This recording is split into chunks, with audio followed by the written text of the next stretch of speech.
किसी ने बड़े कमाल की बात कही है कि जमाना तो उस मोड़ पर आ पहुंचा है कि जिस इंसान की मदद करने की सोचो वही पीछे से वार कर देता है।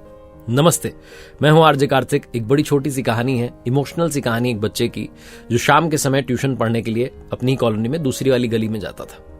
शाम के समय जब वो निकला तो उसने देखा कि एक नई दुकान खुली है कॉलोनी में। वो दुकान जो थी वो पेट शॉप थी।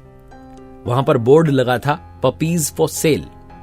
वो बच्चा बड़ा एक्साइटेड हुआ कि अरे वाह क्या बात है, पपीज की शॉप लग गई हमारी जो है कॉलोनी में।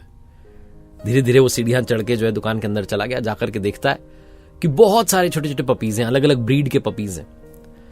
दुकानदार से उसने बात की कि हेलो अंकल क्या प्राइस है। तो दुकानदार ने बताया कि बेटा 2000 रुपए से शुरू है और 10,000, 15,000, 20,000 के पपीज हैं, अलग अलग ब्रीड के हिसाब से अलग अलग रेट है।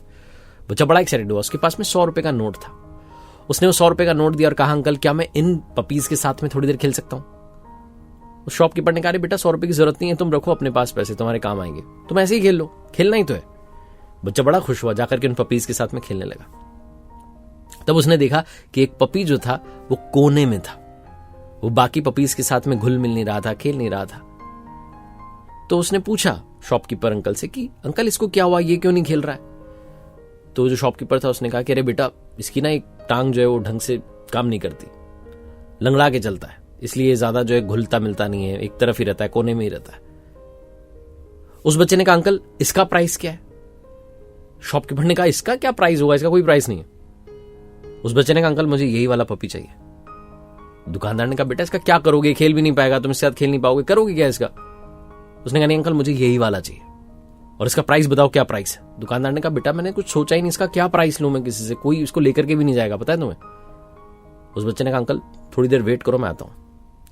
वो बच्चा फिर से धीरे धीरे सीढ़ी उतरा, गया अपने घर पर और वहां से जो है कुछ पैसे लेकर के उसने जाकर के अपनी जो गुल्लक थी उसको तोड़ दी, जितने रुपए थे इकट्ठे कर लाया और लाकर के दुकानदार के काउंटर पर रख दे, बोला कि अंकल काउंट कर लो, 2000 में थोड़े बहुत भी कम पड़ रहे हो ना, मैं आपको देके जाऊंगा, 2000 रुपए में ही इस पपी को लेके जाऊंगा, मुझे पपी चाहिए। दुकानदार ने फिर से समझाया बेटा इसके साथ कैसे खेलोगे, ये चलता नहीं है, लंगड़ा के चलता है, परेशान रहता है, तुम क्या करोगे, इसका किसी काम का नहीं है।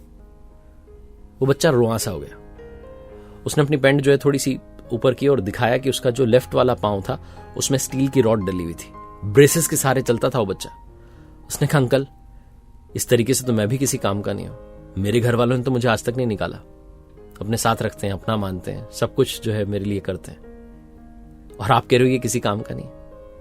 आप इसका प्राइस भी नहीं बता रहे हो, आपके लिए ये बिल्कुल वेस्ट है, इसको मैं ही लेके जाऊंगा। आप पैसे काउंट करो, बताओ कितने कम है, मैं वापस आऊंगा, सारे पैसे दूंगा और फिर ये पपी ले जाऊंगा। दुकानदार की आंखें इमोशनल हो गई, रुआंसा हो गया। उसने कहा अरे बेटा तुम ले जाओ, मुझे रुपए नहीं चाहिए। उस बच्चे ने कहा नहीं रुपए तो मैं दूंगा, जब सबका प्राइस है तो उसका भी होना चाहिए।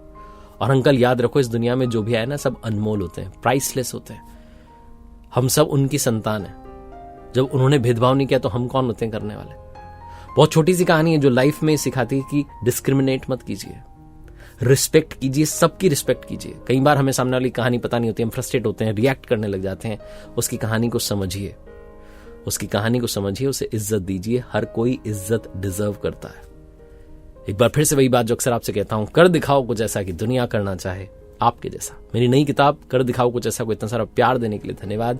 मेरी वेबसाइट rjkartik.in जहां कुछ कोर्सेज हैं आप उन्हें अवेल कर सकते हैं। कुछ नए कोर्सेज हम लॉन्च कर रहे हैं और साथ ही मेरी किताब Amazon, फ्लिपकार्ट पर अवेलेबल है, आपके पास वाले बुक स्टोर में अवेलेबल है। पढ़िएगा और बताइएगा आपको कैसी लगी।